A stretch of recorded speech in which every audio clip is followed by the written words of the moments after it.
All right, guys, Josh here with Wired Wattsmart. So today my guest is Arturo Torres.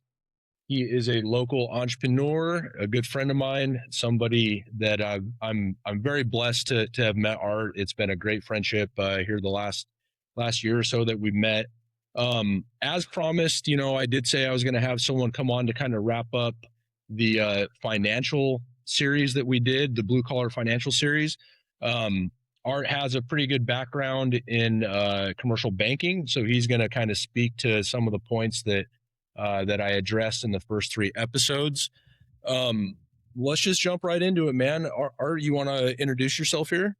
Yeah. Thanks, Josh. First and foremost, thanks for having me on the show. It's an honor to hang out here and just kind of share a little bit about my knowledge. And I do appreciate the last few years that we've known each other. It's been a blessing in both directions. But yeah, as Josh mentioned, my name is Art Torres. I'm born and raised in Yakima, happily married with two daughters and a third on the way. The third is a boy, thankfully. I'd be happy with the NBA player and would be willing to settle for the NFL. So send some positive vibes our way for that.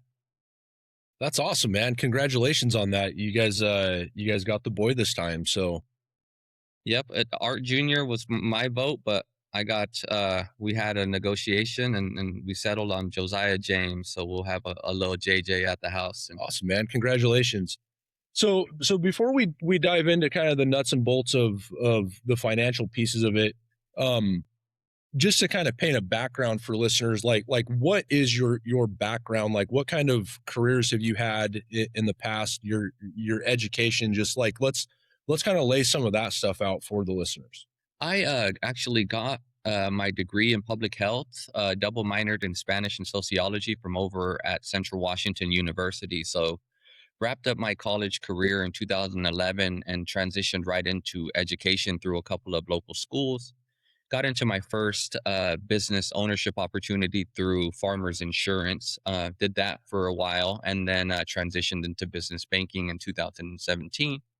So I spent 8 years with a pretty big bank here in town doing the commercial lending, the relationship building, and just growing the book of business that the bank allowed me to navigate. So through that experience, I met a lot of pretty sharp people.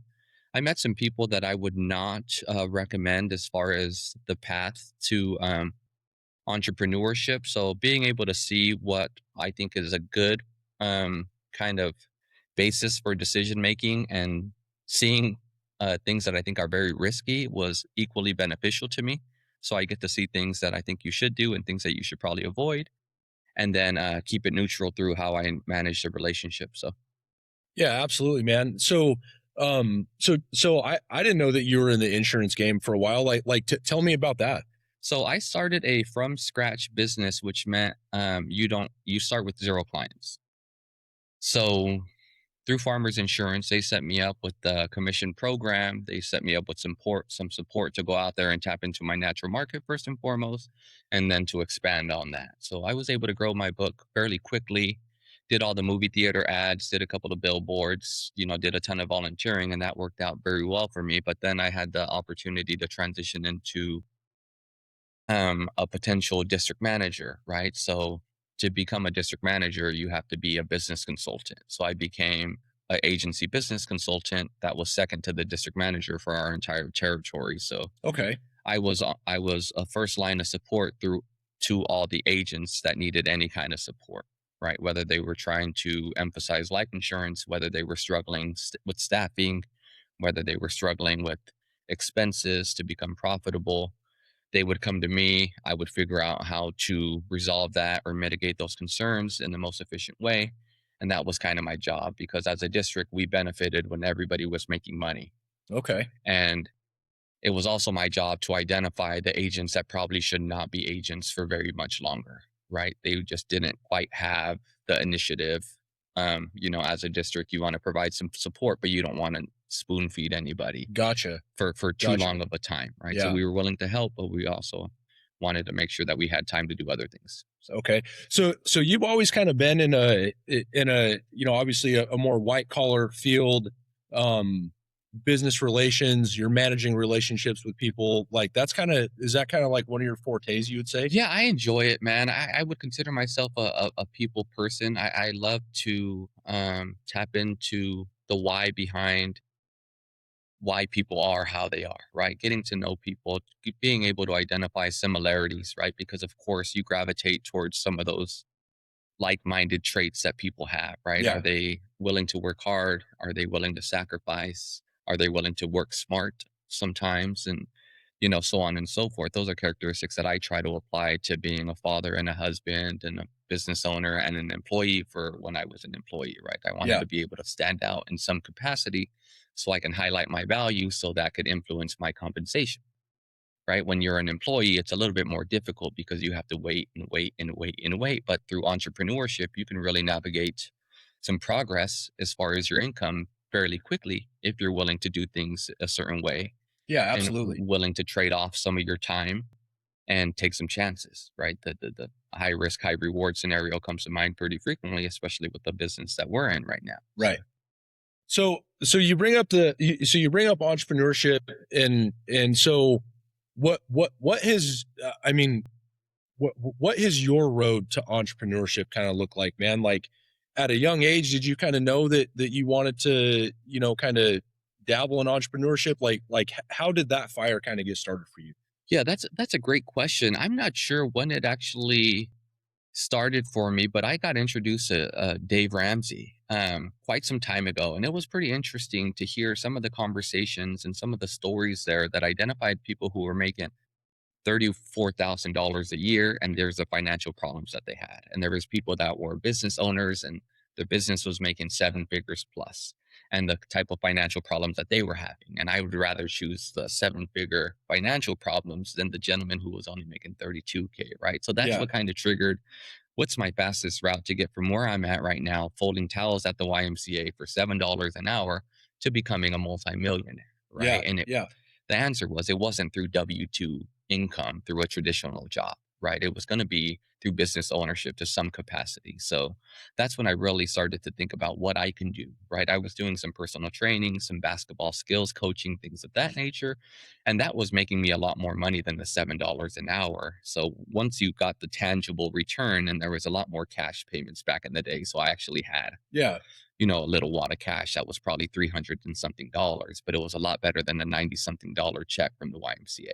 Right. So you're working, you know, minimum wage job or whatever, 8 to 5, we'll call it, but you're hustling on the Yeah, side, yeah, right? yeah, So yeah, you're doing whatever it takes to generate extra money, and you're putting in way more work than just yeah, your 8 to 5.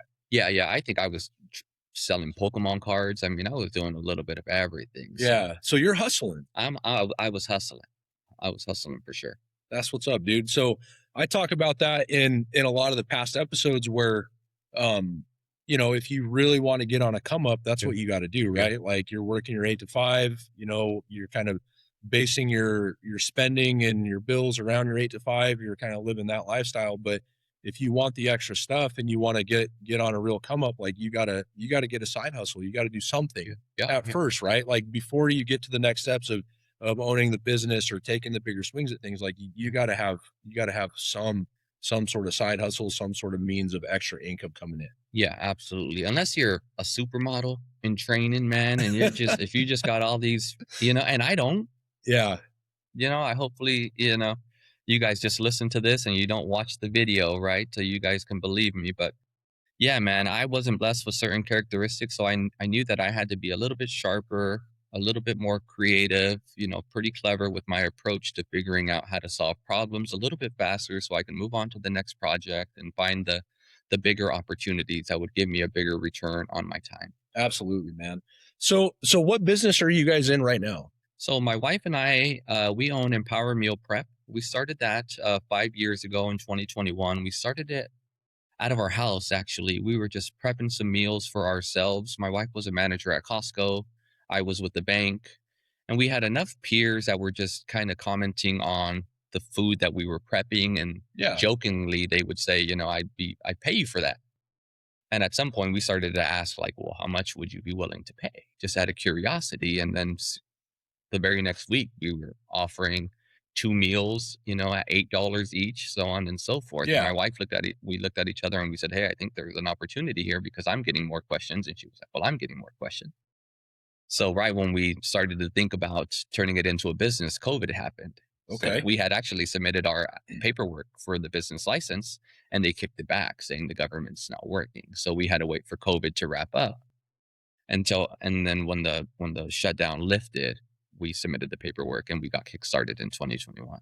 Interesting. So And you guys started right in the middle of the pandemic. I think we had maybe like 120-foot kitchen at our house. Our Yeah. house was only 1,006 square feet, so it was pretty comfy and snug. Yeah. So our kitchen was that much smaller, but one thing led to another, and we were doing hundreds of meals. Right. And of course, credit to my wife because she was working a 10-hour shift 5 days a week at Costco and, doing a majority of the heavy lifting as far as cooking. I was helping supplementary stuff on the side, Right. but she was definitely carrying the load there. So I'm super Okay. thankful for what she was willing to do to get us to where we're at right now. So you guys kind of grinded it out there for a couple 2-3 years, and then here recently you guys kind of went through a little upgrade, right?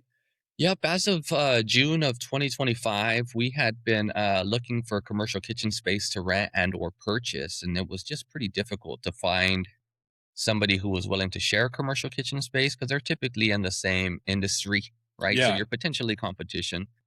And a lot of these individuals just really like their private space in the kitchen, right? And we didn't take any of that stuff personal, but in June of last year, we found an opportunity to purchase a commercial building, right? And we didn't waste any time just because we had been preparing and we had been praying. The opportunity came up, and I think once the property hit the market, 3 days later, we were under contract, and it was a Friday to a Monday. So So it went fast. it went fast, and I was Yeah. reaching out to people on Saturday and Sunday, and I was like, "Hey, man, I'm sorry about reaching out on the weekend, Right. but this is how serious we are." That's awesome, man. So I don't want to I want to get you and your wife to come back on to kind of talk more about that journey that you guys kind of went through to build that business and what that looks like. Um, and I'm really excited for that. But uh, I will say that I frequently have the meals at Mill Power. Yeah. They're amazing. The convenience is there, but for me, I'm a buyer on quality. Yeah. And I mean, not only is it convenient, but the meals are good, man. Yeah.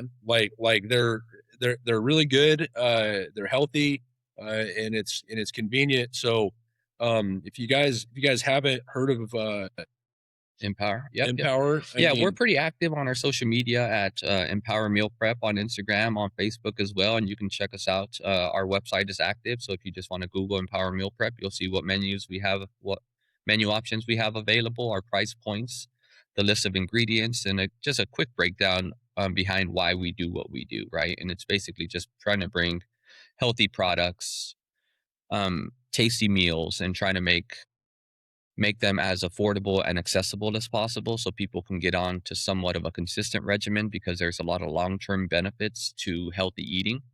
And we just want to make that more available to as many people as possible.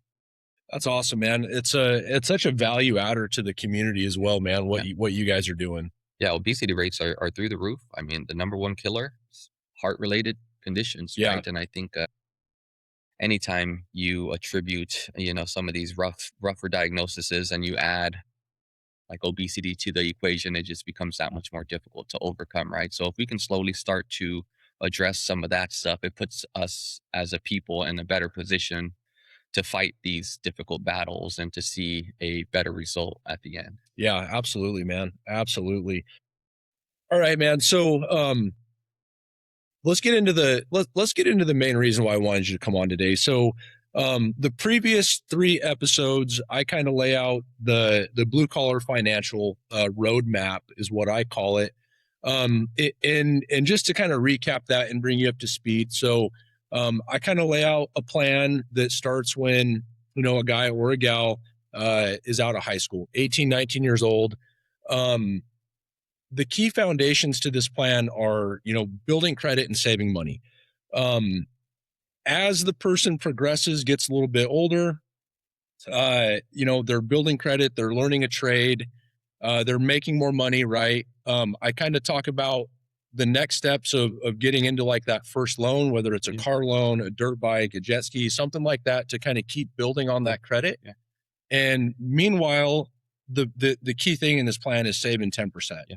So I kind of lay that out, and hopefully they use that 10% to get into their first house. Yeah. After that, that first house is a fixer upper. Yeah. They're going to flip it. They're going to get the sweat equity. They're going to live in it for a few years. And then, from there, it's like, I like to say, from there, when you flip that house, that's your opportunity to level up. And there's kind of three avenues that I kind of lay out. It's either you can get into flipping more houses, you can just level up, buy a nicer house. Maybe you're ready to start a family, or the way that I did it is I use that money to get into entrepreneurship, right? To start a business. In the last episode, I kind of talk about the nuts and bolts of how I operate my business financially, by using a business credit card, paying my vendors off, capturing some of the rewards from the credit cards. But I wanted to have an expert come on to just kind of verify some of the things that I was saying, right? How important is it on the banking side for you to have solid credit and good credit history? Yeah, I think these are all great talking points, and the banks, these larger financial institutions, are spending a lot of money on analytical approaches, data, to make sure that they are mitigating risk as much as possible. Um, Banks are making so much money on these notes that they don't want to deal with foreclosing on anything, right? So they're going to front load all the work that they're going to do to make sure that anybody who wants to borrow any money is a potential good partner, right? So being able to establish that credit and get into a healthy payment routine is going to be number one. If you're going to skip that step, you might as well not even bother. And you Absolutely. can get a very low limit credit card and start to work on these muscles, right? So you can get a little bit more familiar. You can be in a position where you can handle more credit and you can continue to do it responsibly. Because if you miss one payment, you set yourself pretty far back, right? Yeah. If you've ever made that mistake, you can see how long it takes to get here and how quickly it is to drop, Right. as far as a credit perspective, right? And credit is fairly new in general. I think it started in like the late 80s, early 90s. So a credit score in general is a fairly new concept.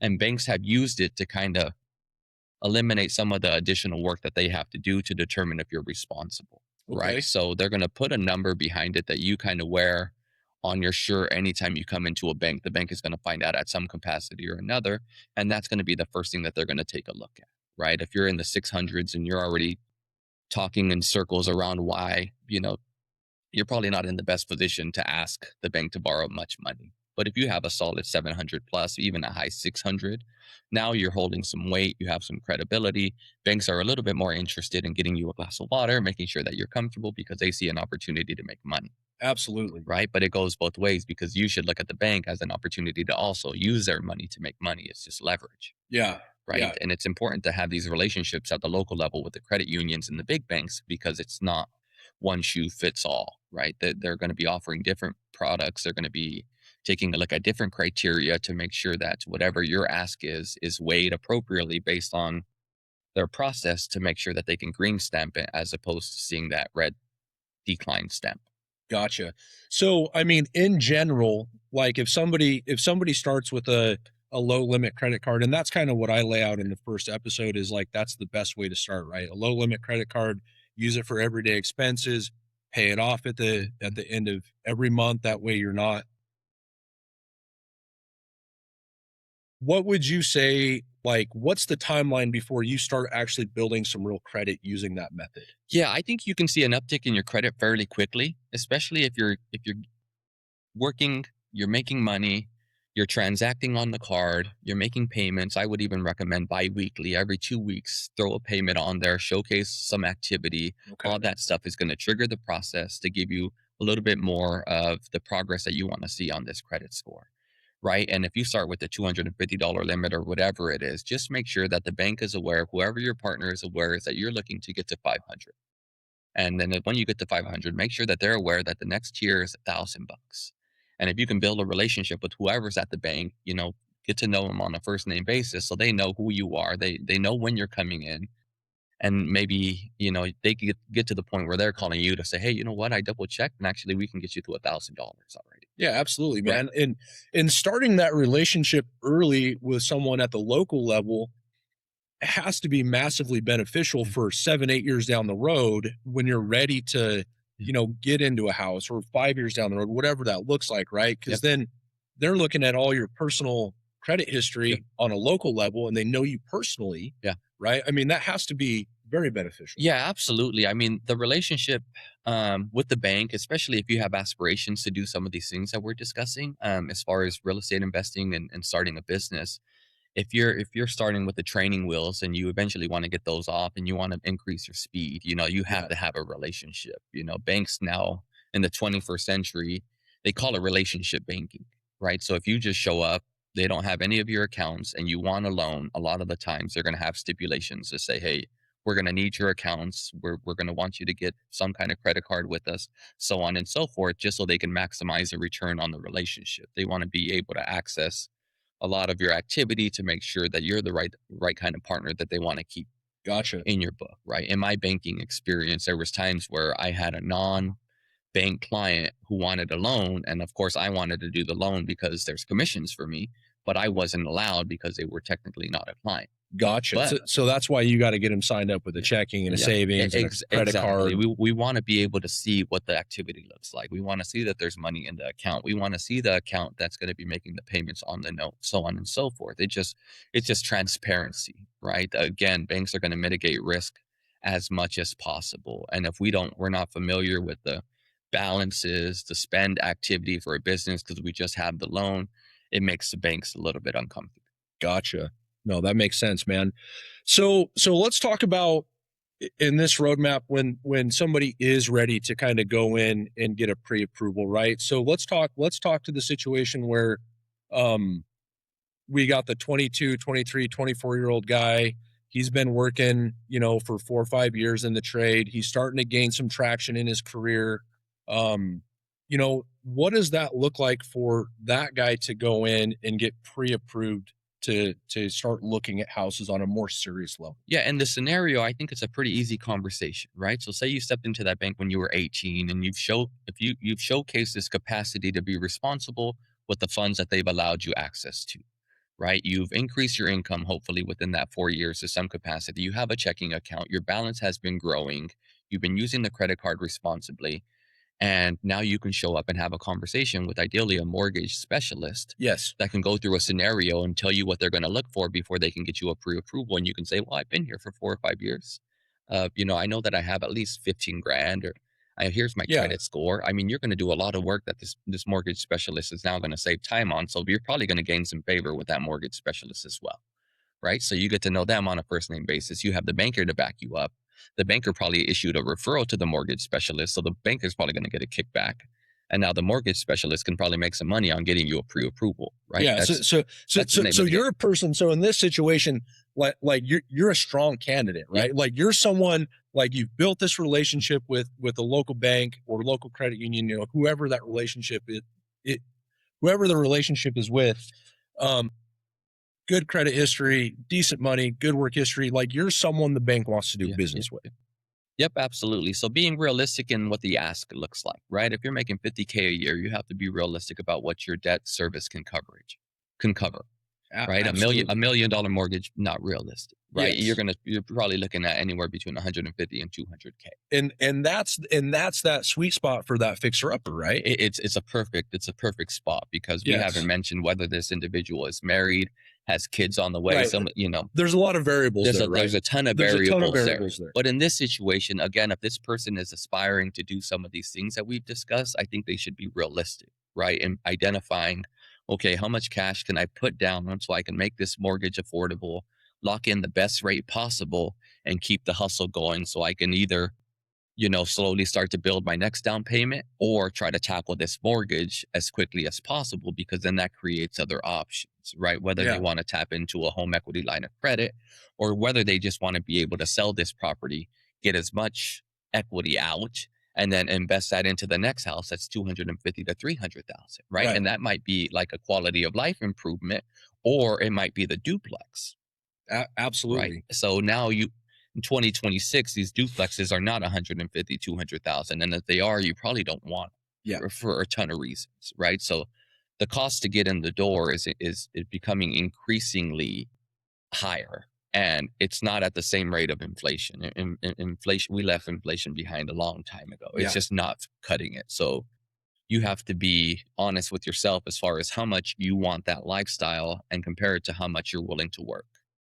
Yeah, absolutely, Right. man. That's a very fair statement. Yeah, absolutely. Right. So if you do want to sell that first property and get you into a duplex where you can live in one side and rent out the other, the house hacking method, there's some value and good opportunity there, or you can just tap into a HELOC, but you can't do either of these things until you have that equity in that first property. Right, exactly. And so, like, and to clarify, if there's some younger listeners, listening, like the equity in your house, like, can you just talk? Can you dumb that down? Yeah, what your equity is the value of your house minus the balance on the loan, right? So if the value of the house appraises at 200,000 and your loan balance is 150,000, that difference is going to be 50K, and that's your equity. So if you were to sell that property, there's 50K that you would potentially have access to before any of the expenses to sell the property, Absolutely. right? So 50K sounds attractive, and I'd rather have 50K than not have 50K. But again, being realistic and understanding the cost to play these games out here, I think that would be a little bit premature. Absolutely. Yeah. And there's all kinds of ways to kind of manipulate the numbers with this, right? Like, and there's so many variables going into this first house, how good do you buy it? How much fixing up does it need? Yeah. You can gain a ton of equity if the house is in really bad shape and you use your skills to rehab it and get it Yeah. to a really good shape, Yeah, right? yeah, So I mean that conversation can be very lengthy. I mean, yeah. but in short, the plan is you're buying it cheaper, you're fixing it up, you're gaining the equity that he just explained, and then you're going to use that equity to level up into the next thing, whether it's a bigger, better house, a way to start your business. Like we've kind of already dove into those things, but the key thing to capture here is the equity, and that's what you're going to use to level up to get into the next thing. Yeah, equity is going to be your best friend here, right? And there's a lot of things that you can do to improve that, because there's going to be natural appreciation as well that we haven't tapped into. So sometimes your neighbors do you a huge favor. You haven't done anything. You've just been working, going to sleep, working, going to sleep. But the neighbors are painting their house, and the other neighbor just got a new fence, and the neighbor across the street got a brand new roof, right? Yeah. And they got the solar panels. So these guys are naturally increasing the value of their property through spending money and sweat equity. Right. You haven't done anything, but because they're in the same area, you're kind of benefiting by association. So now naturally the value of your house is going to increase a little bit as well. Yeah. Right. So you can pay down the mortgage balance, or you can invest into the aesthetics, the foundation, to improve the value. So there's a couple of approaches there. And again, if you're still doing the work and building the credit, you're going to be in a good position to come back and sit down with that same mortgage specialist.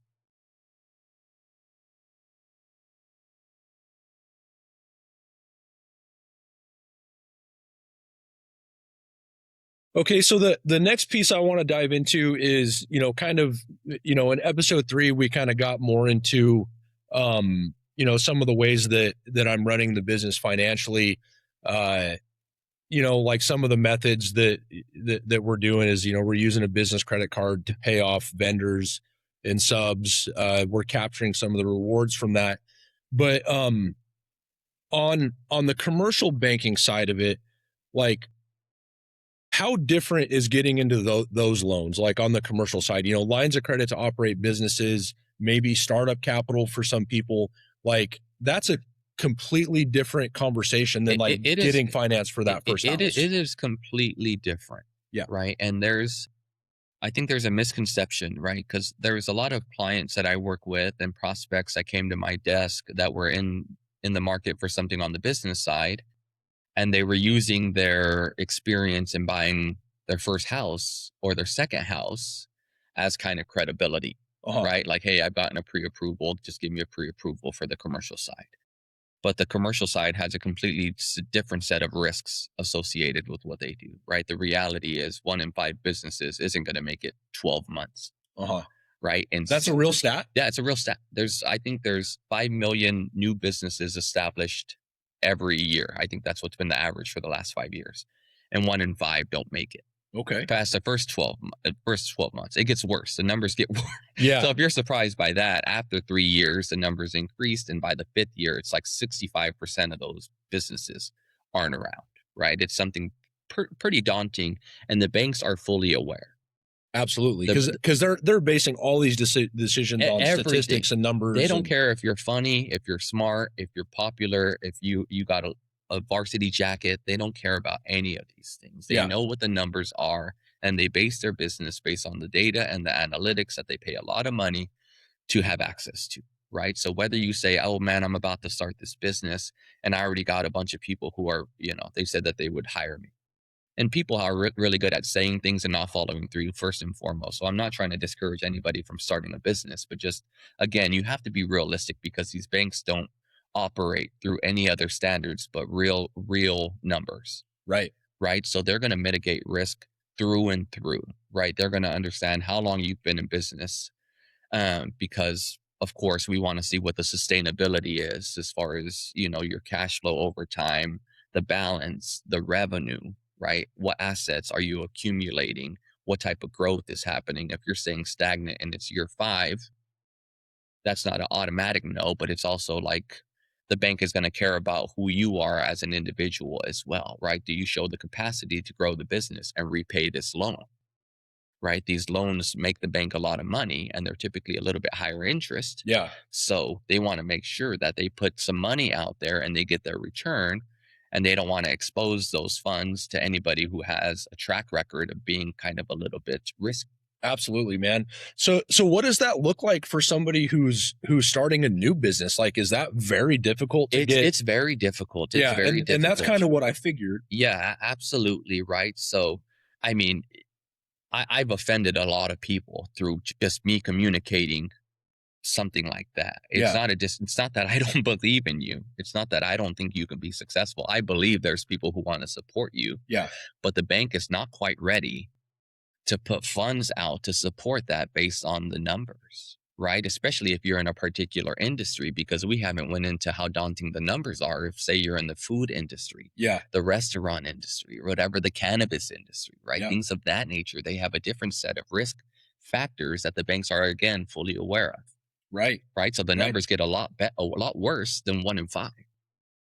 Yeah, that makes sense. And so like what I'm hearing here, guys, is like, if you are looking at starting that business, this just kind of reaffirms the plan that I lay out, right? Like by flipping the house, getting your own cash to start your company.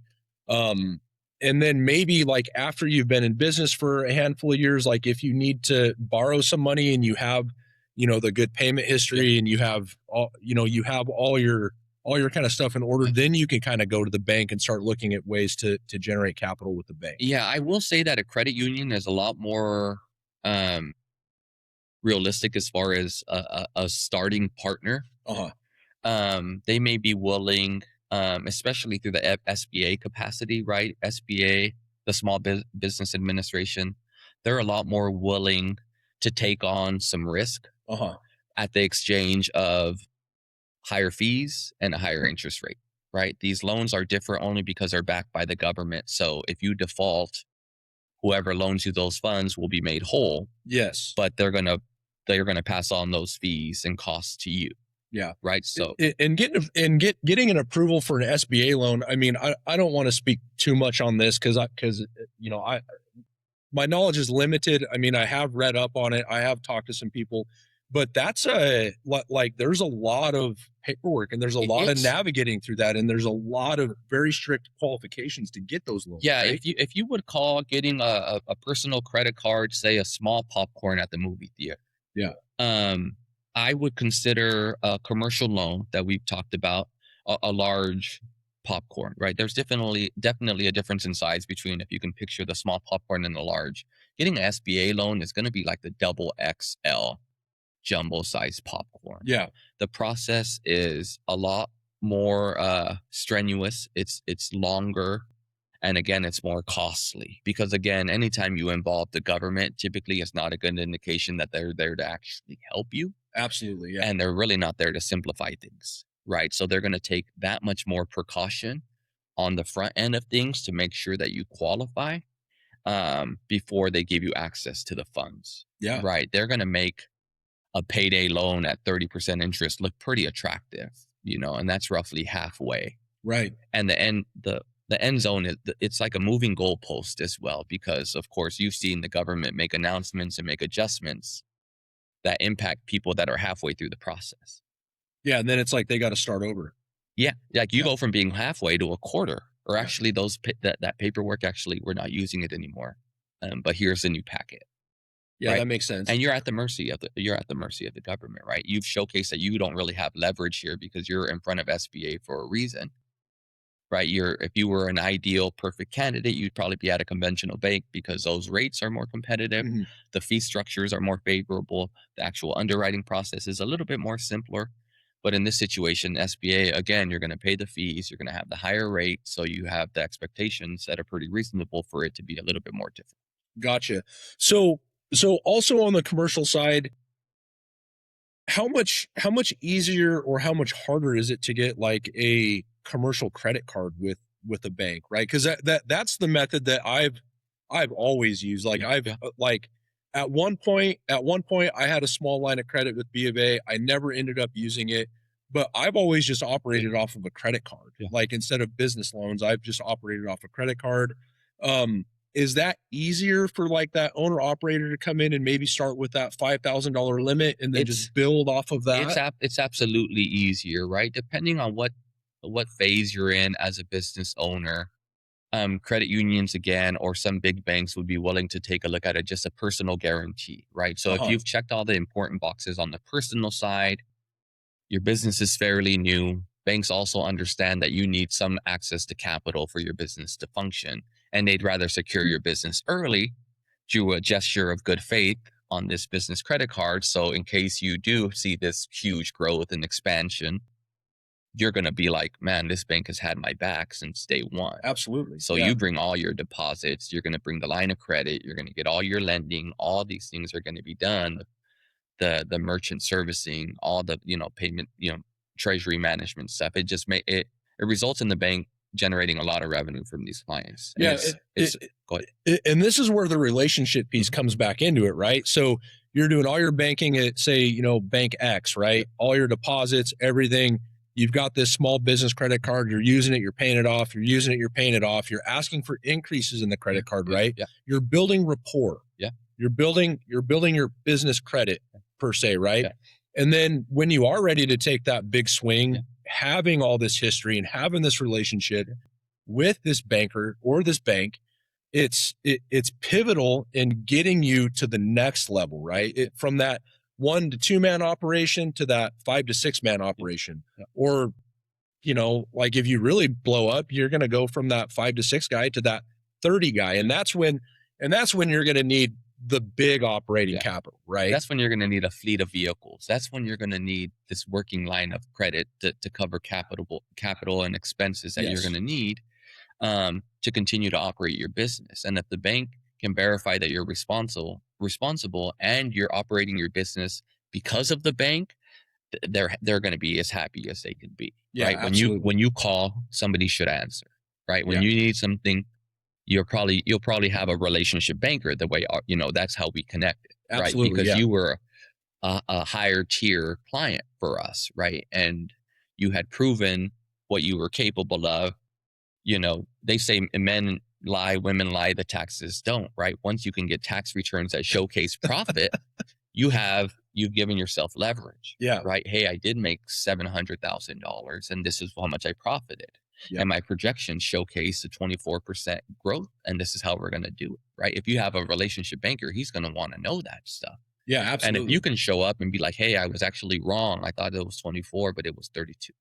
Right. These are the things that put you in the most favor with these lenders, assuming there's nothing crazy happening in the world that is going to put a cap on some stuff.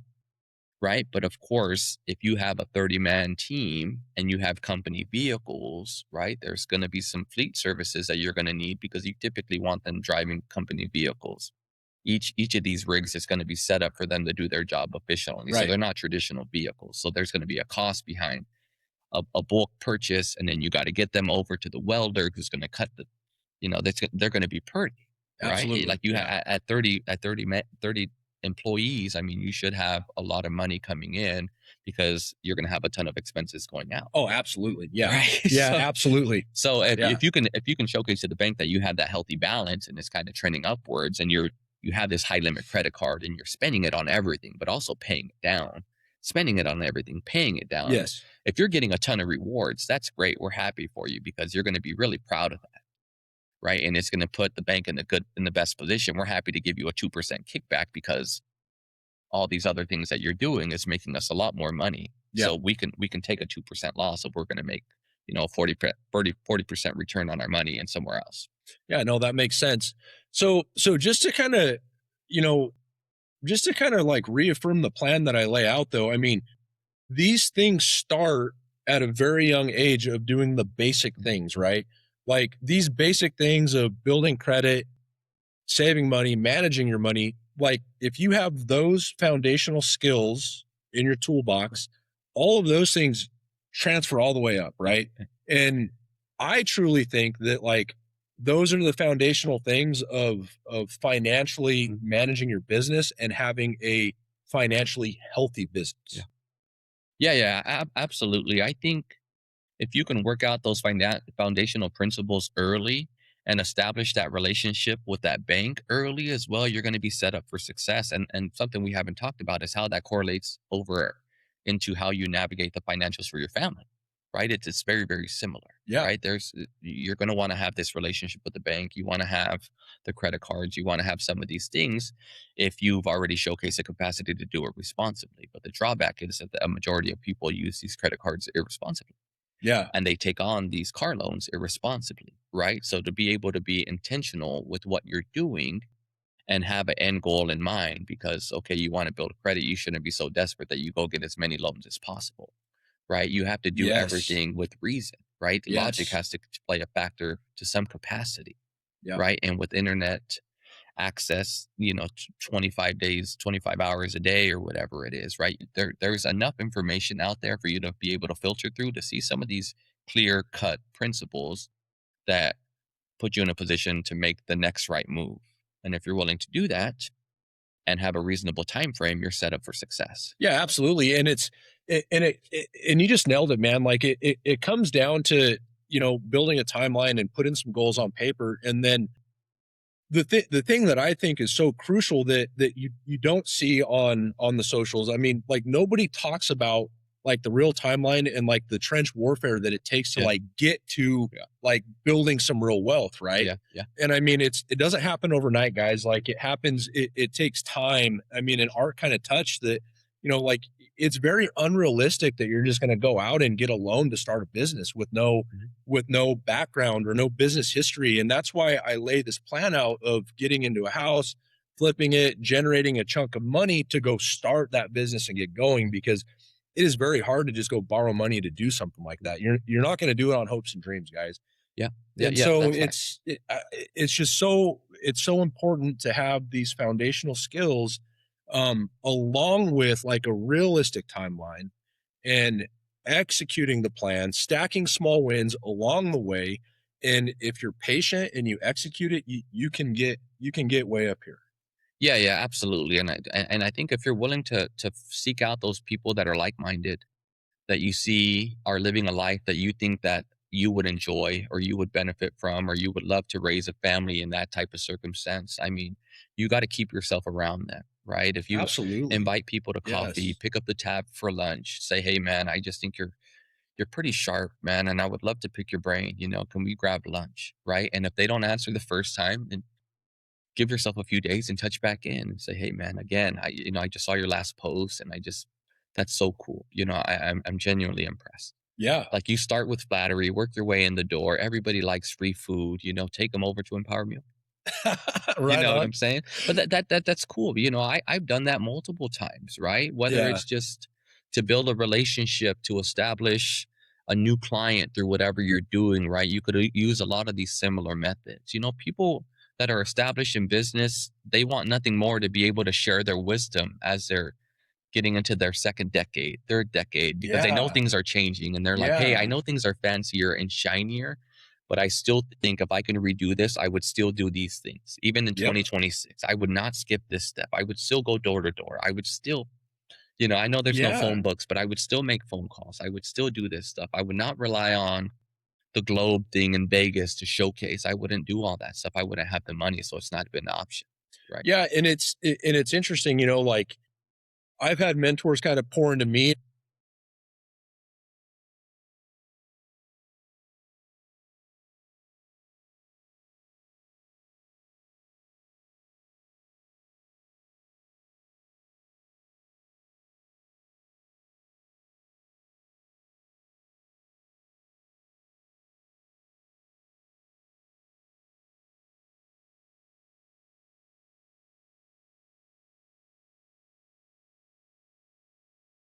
Like it's not a hard process. It's just a like buckle down and do it kind of process. Yeah, you can't skip any steps, and I think you creating this environment and inviting in different walks of life is just great, right? I think it benefits the community and the people willing to listen to what it really takes. Again, right? If you want to go from uh, poverty to wealth in 17 days, it's just not realistic. Yeah, You it's know what not. I'm saying? It takes Yeah. 5 years to be an overnight success or whatever it is that they Right. say. It takes a lot of time.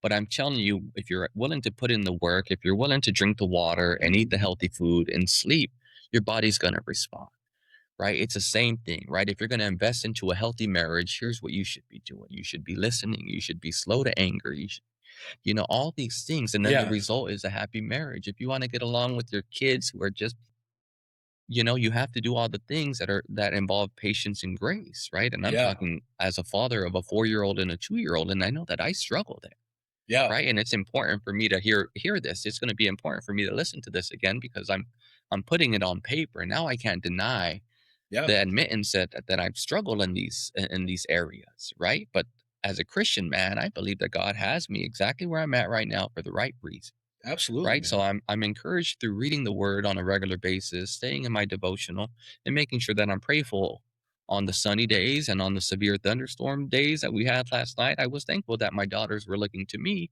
for safety.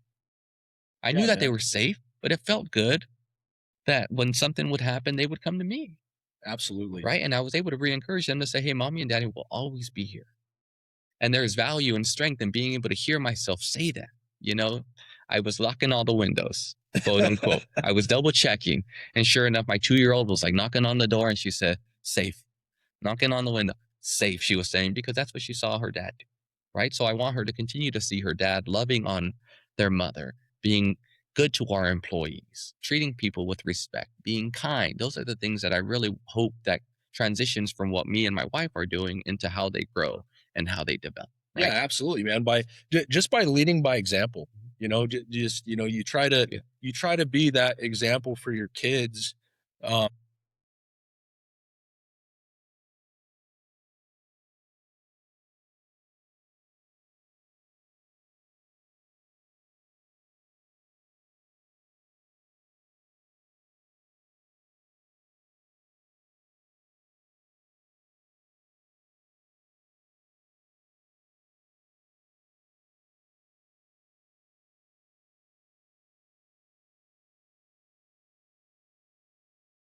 how to do this the right way. Yeah. And the only way to do that is to live it every day, man. And it's not an easy thing. Like the guys that are listening, like it's not an easy thing to kind of be that best example of Yeah. yourself every day. Like it's easy to get caught up in a bad headspace or let a bad day kind of take over everything for the day or for the week even. But being able to kind of climb out of those holes Yeah. is a big deal, man. And being able to be the best version of yourself for your wife and your kids Yeah. um It's so important, man. It's so important, especially for your kids. Yeah, it's difficult to be a man in 2026, right? There's a lot of Yeah, expectations and there's a lot absolutely. of things pulling you in different directions, right? The reality is the feminist movement is very, very strong right now. There's women that are taking on the characteristics of men because there's some men that are not willing to tap into what it means, right? Yeah, Right. So yeah, without getting too whatever to without making this too messy, right? I think it's important for you to be surrounded by those individuals. So when you feel like you are struggling and you're stressed out, you kind of go to this island where you're by yourself because nobody understands you, right? That's what you convince yourself that yeah, there's some things that you're doing that are just not worthy of grace. You're not worthy of these things. But if you're surrounded by the right type of people that you've built, right, the center of influence based on your decisions and your characteristics, those people can help. And that's what I think God has them there for, right? So you can lean on them when you need, and vice versa, right? yeah, If there were absolutely. certain people in my life that I saw were just kind of ho humming around and they sounded like Eeyore from Winnie the Pooh, I would know that something's wrong. And if I'm going to be a good friend the way I think I am, it's my job to go out there and just make sure that we can go to a safe space, a neutral spot where they can be honest with me. Hey, is everything okay? And I get an opportunity to pour into them, right? And we all need that individual or those individuals to be there to catch us when we feel like we're falling because it's difficult. Yeah, it is, man. It is difficult kind of carrying, all that weight as a man Yeah, for sure. sometimes. And I think, the stigma that guys, that they don't really get their feelings out there, Yeah, right? yeah, And so, a lot of guys live with that stuff just bottled up inside of them all the time. And then those things manifest in other areas, right? They start affecting your marriage. They start affecting your relationship with your kids. yeah. And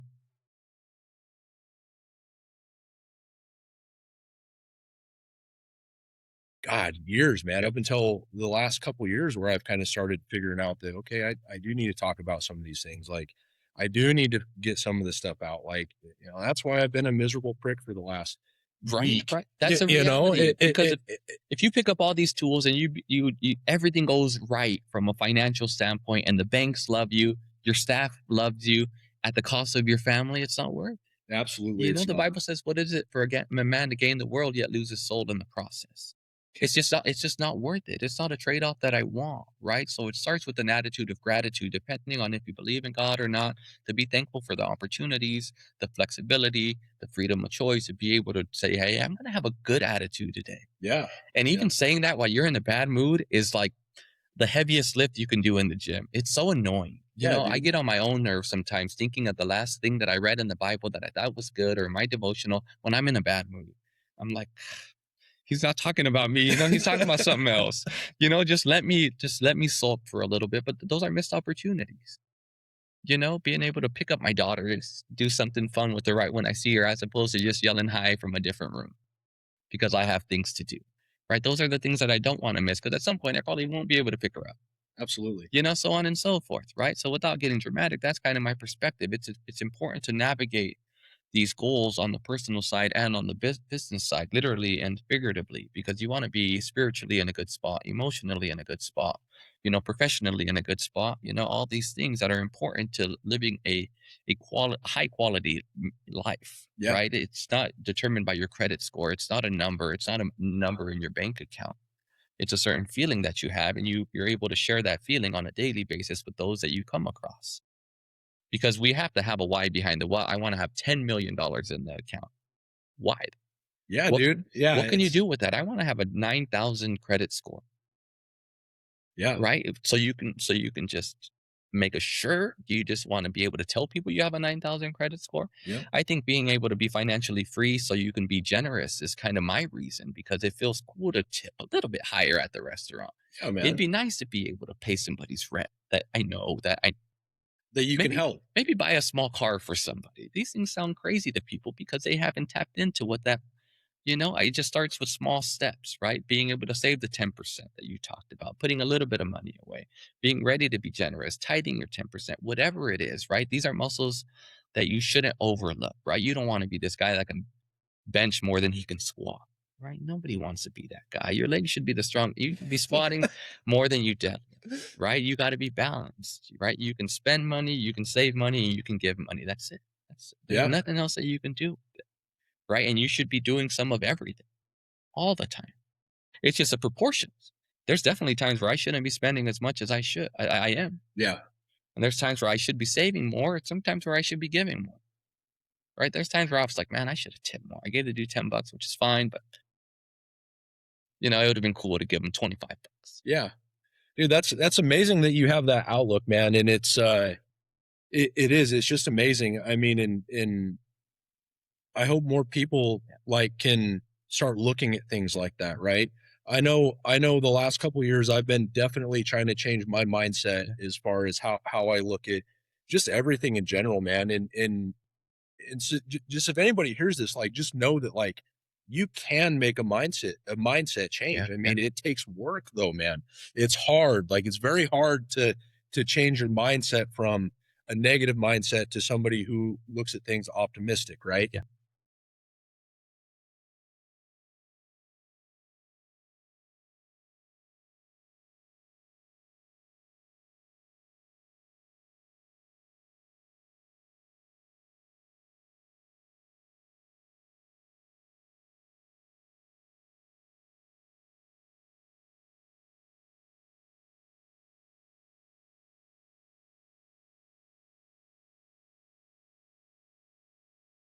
I'll make mistakes. Hindsight is 2020. We know now I know that was a mistake. I tell people that's my superpower, right? Hindsight. I can tell you if what I did last week was dumb. Right. But in this period, there's so much times where I felt like I wasn't fulfilling my responsibilities as a husband and a father. And instead of giving myself grace, I was like, what's the point? God should have picked somebody else. And that's a really difficult conversation to have with yourself. And if you're not willing to give yourself the grace that Jesus, you're decreasing the value of that ultimate sacrifice, because I wouldn't be willing to sacrifice my daughter. I mean, I can't. Ask somebody else. I'm not doing it. Yeah. I'm not saving 19 billion people on this planet. I'm not doing it. Ask somebody. There's got to be another way. I'll do anything. I'll eat broccoli and whatever I got to do to save people. But like I said, I can't understand that, and it's not for me to understand. That's the beauty of it, right? But he gave us grace, and the grace isn't based on your acts and how you behaved yesterday. The grace is yours. But if you don't step into it, then you can't get the value from it, right? So I think having the grace, having the appropriate mindset to know that good things take time, to know that you're capable of doing a lot of really cool things, but they don't happen through chance or luck, right? You should be intentional. I'm not saying that it's not possible to win the lottery, because somebody always wins the lottery. And typically those stories aren't very, they don't have a happy ending. Yeah, a lot of them don't, man. I haven't heard any that do, genuinely. Not saying it's not possible, but you can't put all your eggs in that basket. That's not realistic, right? So since that's not an option, you have to be intentional about the other things, figuring out what I can do to have a better day today than I did yesterday. And when my pastor said the best time to plant a tree, and I thought he was teaching me something scientific, so I was paying attention, and he was like, 20 years ago. The best time you should have planted a tree 20 years ago, right? But the second best time is today. Yeah. Right. And to me, for some reason, and I remember that session, they gave us a seed. And I'm annoyed because I've seen that seed so many times since then, and I won't throw it away. I still have it. I know it's in my trunk right now. But he gave me a seed, and it's 10 years ago.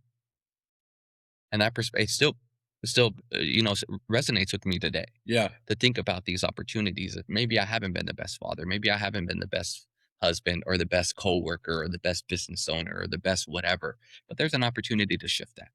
Absolutely, man. So, and I think you should step into that. I think that's what men should do, right? To ultimately show that gratitude to those people who have poured into them and been there for you when you even admitted that you don't deserve it.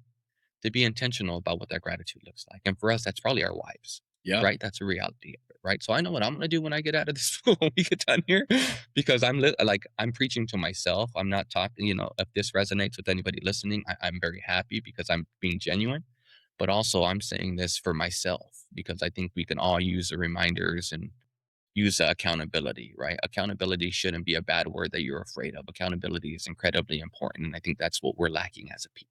Yeah, right? Absolutely, man. So yeah.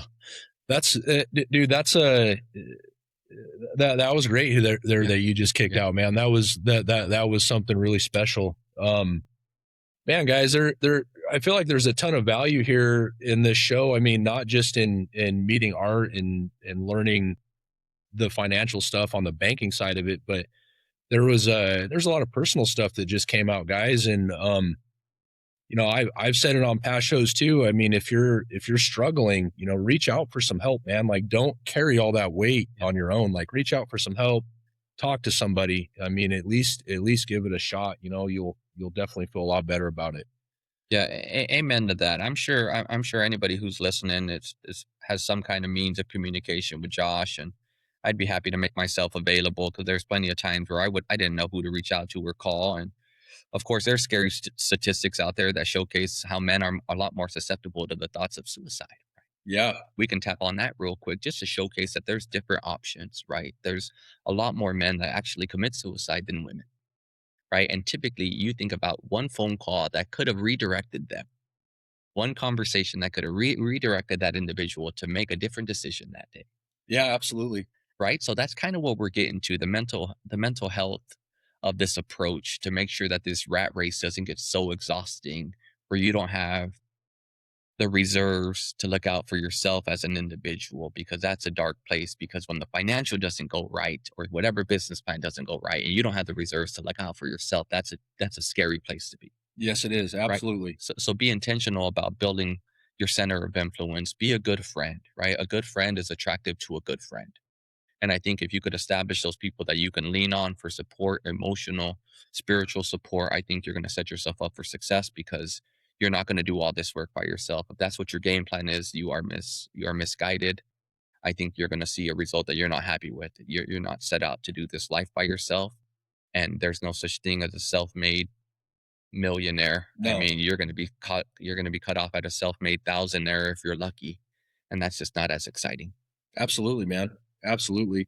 So, all right, guys, I think that's where we're going to wrap it up. I want to thank Art again. And Art, can you plug your business one more time? Yeah, man? Empower Meal Prep. We're located in Yakima, Washington. The address is 1103 West Spruce Street. We are open Monday through Friday and limited hours on Saturday. We do have 4 self-serve kiosks. West Valley Volution. We are at the Yakima Athletic Club. We are at Anytime Fitness in Wapato and Zilla. So our fridges are there. If you're working out, if you're in the area and want access to a meal, we have the self-serve kiosk for you to check yourself out, get some healthy food without losing as much time. So awesome, man. We'd be happy to see you guys in store, and I appreciate the opportunity to keep it real with you here. And if there's any other follow-up questions or anybody wants to chat about a specific one-off scenario, I'd be happy to leave my contact information so they can reach out. Awesome, man. All right, guys, this is Josh here with Wired Wattsmart. Ton of value here in this episode. I would really appreciate a like and a share, guys. Help us grow the show, try to get the word out. Josh from Wired Wattsmart.